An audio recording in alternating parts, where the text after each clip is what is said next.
നിങ്ങൾ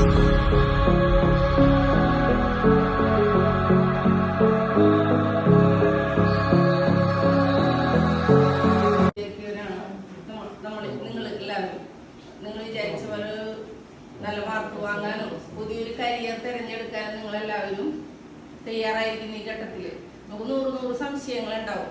പുതിയ കാലഘട്ടത്തിൽ പുതിയ വിദ്യാഭ്യാസ സമ്പ്രദായം വരുമ്പോൾ അതിൻ്റെതായ നിങ്ങളുടേതായ സംശയങ്ങൾ നിവാരണം ചെയ്യാനും പുതിയൊരു കരിയർ തിരഞ്ഞെടുത്ത് നിങ്ങൾക്ക് ആവശ്യമായ ഉപദേശങ്ങൾ നൽകാൻ നമുക്കിവിടെ എത്തിച്ചത് സുനിത സാറാണ്. നിങ്ങൾ പലരും മർക്കുറി അക്കാദമിയെ പറ്റി കേട്ടിട്ടുണ്ടാവും. നമ്മളുടെ കൊടുങ്ങല്ലൂർ പ്രദേശത്തും ഇതും വളരെയധികം നല്ല രീതിയിൽ തന്നെ നടന്നു പോകുന്ന ഒരു സ്ഥാപനമാണ്. അതിൽ വളരെയധികം കുട്ടികൾ നല്ല മികച്ച നിലവാരം പുലർത്തുന്നു. നമ്മൾ ഓരോ അധ്യാപകരോട് അറിയുന്നുണ്ട്. നിങ്ങൾക്ക് ആവശ്യമായ നിർദ്ദേശങ്ങൾ സാർ തരും. നിങ്ങൾക്ക് സംശയങ്ങൾ ഉണ്ടെങ്കിൽ ഉടനടി ചോദിക്കുകയും അതിനുവേണ്ട ഇതിനായി നിങ്ങൾ സമീപിക്കുകയും വേണം എന്ന് പറഞ്ഞുകൊണ്ട് ക്ലാസ് ഔദ്യോഗികമായി ഉദ്ഘാടനം ചെയ്യാനായിട്ട് സാറ് ക്ഷണിക്കുകയാണ്. ഇതിലെത്തിയിട്ടുള്ള വായനശാല പ്രവർത്തകർ നിങ്ങൾ ഓരോരുത്തരെയും ഇതിലേക്ക് സ്വാഗതം ചെയ്യുന്നു. സാറേയും സ്വാഗതം.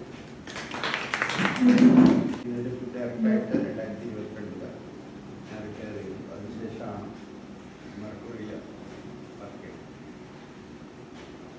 എനിക്ക് ആദ്യം അറിയേണ്ടത് നിങ്ങൾ ആരാണെന്ന് എനിക്ക് അറിയേണ്ടത്. അതായത് നിങ്ങൾക്ക് എന്ത് വേണം, നിങ്ങൾ എന്താണ് ആഗ്രഹിക്കുന്നത്, നിങ്ങൾ ആരാണ്. അതിൽ ഓരോരുത്തരും ഒന്ന് പരിചയപ്പെടുത്തണം. ഇപ്പം നിങ്ങൾ ഏത് വിഷയത്തിലാണ് അല്ലെങ്കിൽ എന്ത് കോഴ്സിനാണ് നിങ്ങൾ എന്ത് ചെയ്തിട്ടുള്ളത്, അപ്ലിക്കേഷൻ ഫോം സബ്മിറ്റ് ചെയ്യാനായിട്ട് ആഗ്രഹിക്കുന്നത് ആയിട്ട്, ഭാവിയിൽ എന്തായിട്ട് മാറാനാണ്, ഏത് കാരിയർ എന്താണ് നിങ്ങൾക്ക് സെലക്ട് ചെയ്യാനാണ് മനസ്സിലുള്ള ആഗ്രഹം, എന്ത് വഴിയാണ് നിങ്ങൾ തിരഞ്ഞെടുക്കുന്നത്. അതായത് ഈ കരിയർ ഫുൾഫിൽ ചെയ്യാനായിട്ട് നമ്മൾ ചില പദ്ധതികളൊക്കെ ചില പരിപാടികളൊക്കെ നമ്മുടെ മനസ്സിൽ നമ്മൾ ആഗ്രഹിക്കുന്നുണ്ടായി. അതിലെന്തൊക്കെ നിങ്ങളുടെ മനസ്സിൽ ഇപ്പോൾ അത് ക്ലാരിറ്റിയോട് കൂടി വന്നിട്ടുണ്ട്, വ്യക്തതയോട്. നമ്മൾ ഇവിടെ നിന്ന് നിങ്ങൾ എവിടേക്ക് തൃശ്ശൂർക്ക് പോകണമെങ്കിൽ എന്ത് ചെയ്യണം, തൃശ്ശൂർക്ക് പോകണം എന്ന് പറഞ്ഞിട്ട് ഇവിടെ നിന്നാൽ മതിയോ? ഇല്ല. നമ്മൾ ആദ്യം ചെയ്യേണ്ടത് നമുക്ക് വാഹനം ഉണ്ടെങ്കിൽ വാഹനം എടുക്കണം, അല്ലെങ്കിൽ പബ്ലിക് വാഹനങ്ങൾ നമ്മൾ എന്ത് ചെയ്യണം, കിട്ടുന്ന സ്ഥലത്തേക്ക് നമ്മൾ പോകണം. എന്നിട്ട് എന്ത് ചെയ്യണം, ആ വാഹനത്തിൽ കയറണം, കയറിയിരുന്ന് സഞ്ചരിക്കണം. എന്നിട്ട് അവിടെ ചെന്നിട്ട് ഇറങ്ങി നമുക്ക് എന്താണോ ലക്ഷ്യം വെച്ചിട്ടുണ്ടെങ്കിൽ ആ ലക്ഷ്യങ്ങൾ നമ്മൾ എന്ത് ചെയ്യണം, അവിടെ ചെന്ന് ആവശ്യമായിട്ടുള്ള നിർദ്ദേശങ്ങൾ സ്വീകരിച്ച് ആവശ്യമായ പ്രവർത്തനങ്ങൾ നടത്തി അത് സാധ്യമാക്കണം. അല്ലേ? ഇതുപോലെ തന്നെയാണ് ജീവിതത്തിൽ നിങ്ങളുടെ എല്ലാ ലക്ഷ്യവും. നിങ്ങൾ എന്താണ്, സ്കൂളിൽ പോയ എല്ലാവർക്കും ജോലി കിട്ടുമോ? കിട്ടിയിട്ടുണ്ടോ? ഒന്നും വേണ്ട. ഇതിനൊന്നും ഉദാഹരണങ്ങളൊന്നും വേണ്ടതില്ല. ചുറ്റും നിങ്ങൾ തിരിഞ്ഞു. എത്ര പേർക്ക് പഠിച്ചിട്ട് ജോലി കിട്ടാതെ?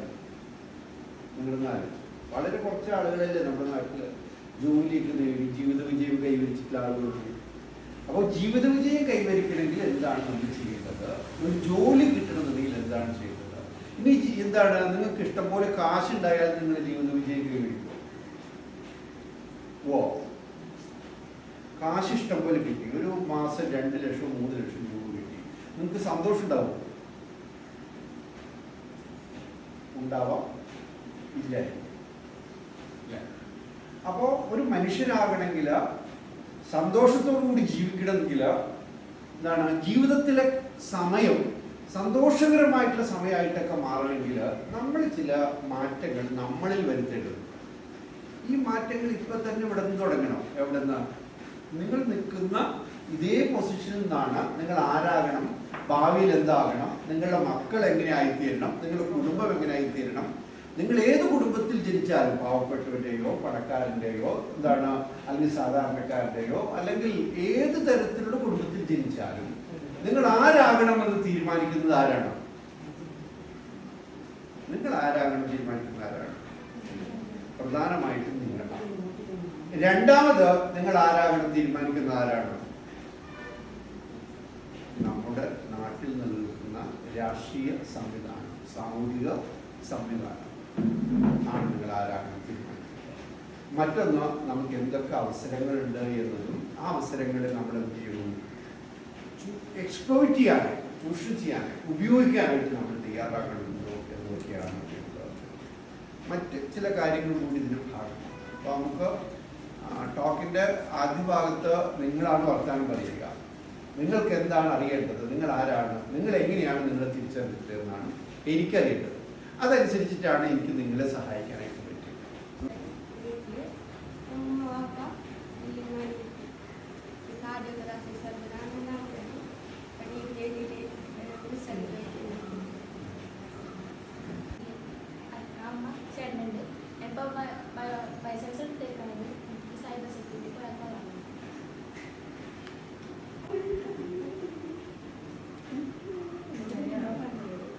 നിങ്ങളുടെ ജീവിതത്തിൽ എപ്പോഴെങ്കിലും വിജയിക്കണമെങ്കിൽ നിങ്ങൾക്ക് ഒരു ഇന്റർവ്യൂവിനെ ഫേസ് ചെയ്യണം. ഇന്റർവ്യൂവിൽ ഫേസ് ചെയ്യണമെങ്കിൽ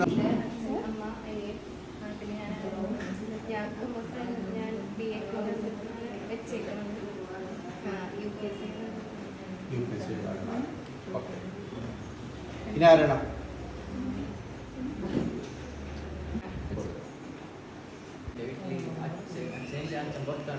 അമ്മ അനിയത്തി ഞാൻ 10-ആയിട്ടുള്ളൂ. ആയിക്കോട്ടെ, അത് പോട്ടെ, വലിയ ആഗ്രഹങ്ങളൊക്കെ പോട്ടെ. നിനക്ക് എന്താണ്? ഞാൻ നേവിയിൽ പോകണം അല്ലേ? കോമേഴ്സ് പഠിച്ചുകൊണ്ടിരിക്കുകയാണ്. എവിടെയാണ്?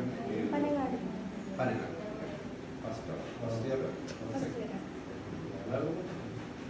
എന്റെ വീട്ടിൽ അച്ഛനമ്മ ചേട്ടനാണ് ഉള്ളത്. ഞാനിപ്പോ 10ലേക്ക് ആയിട്ടുള്ളൂ.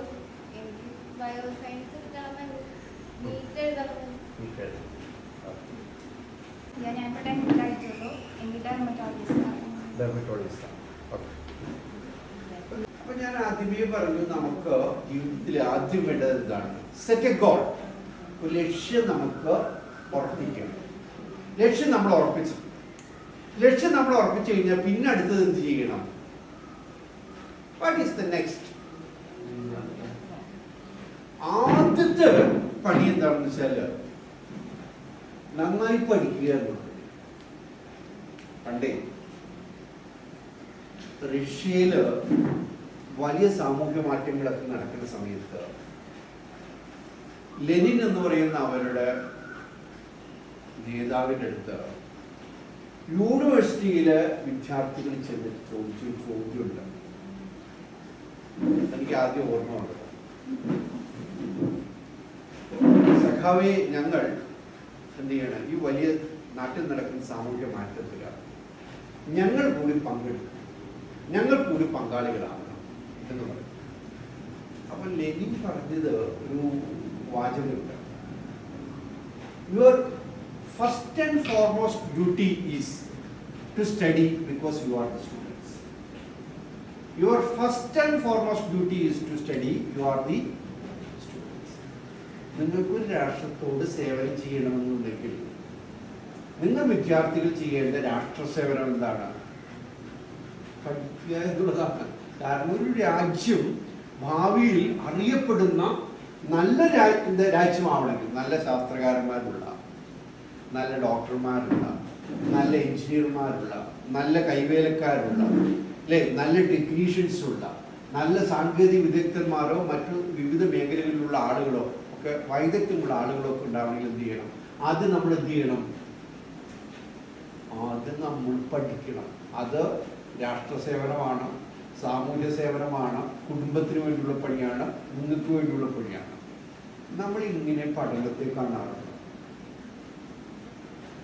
അമ്മയോ അച്ഛനോ ടീച്ചറോ മക്കൾ പഠിക്കുന്നൊക്കെ നന്നായിട്ടെന്ന് പറയുമ്പോൾ ടീച്ചറും അച്ഛനും അമ്മയും ഒക്കെ പറഞ്ഞത് നിങ്ങൾ നാളത്തെ നല്ല പൗരന്മാരായിട്ട് മാറി ഈ രാജ്യത്ത് പ്രശസ്തിയുടെ ഉന്നതിയിലേക്ക് ഉയർത്തണം എന്നാണ് പറഞ്ഞതെന്ന് മനസ്സിലാക്കാറുണ്ട്. അവൾ അങ്ങനെ കണ്ടിട്ടില്ല. കണ്ടിട്ടുണ്ടായിരുന്നെങ്കിൽ നിങ്ങൾ ഇവിടെ ഇരിക്കുന്ന ആളുകൾ എന്നോട് ഇപ്പം ഇൻട്രൊഡ്യൂസ് ചെയ്യുന്നത് മലയാളത്തിൽ മാത്രമായിരിക്കില്ലായിരുന്നു. നിങ്ങൾ എത്ര വർഷം ഇംഗ്ലീഷ് പഠിച്ചിട്ടുണ്ട്? എൻ്റെ മുമ്പിലിരിക്കുന്ന ആളുകൾ എത്ര വർഷം ഇംഗ്ലീഷ് പഠിച്ചിട്ടുണ്ട്? 4ാം ക്ലാസ്സില് അക്ഷരമാല പഠിച്ചു തുടങ്ങിയിട്ടുണ്ടാവും. ഇനിയിപ്പോൾ ചിലവര് UKG LKG പഠിച്ചു തുടങ്ങിയിട്ടുണ്ടാവും. എത്ര വർഷമായി എന്ന് ആലോചിച്ച് കൊടുക്കാൻ?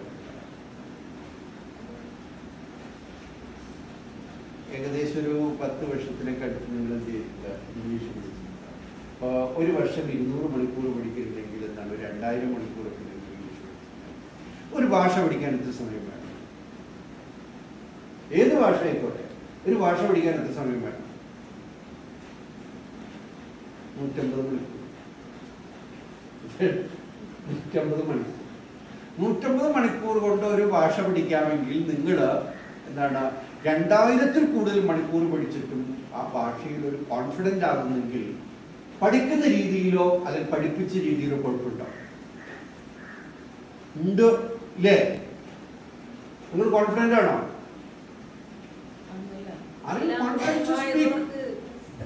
സംസാരിക്കാനായിട്ട് നിങ്ങൾ കോൺഫിഡൻ്റ് ആണോ? കോൺഫിഡൻ്റ് ആണോ? Can you introduce yourself in English? Then this is an exercise. Yes. Shantipuram.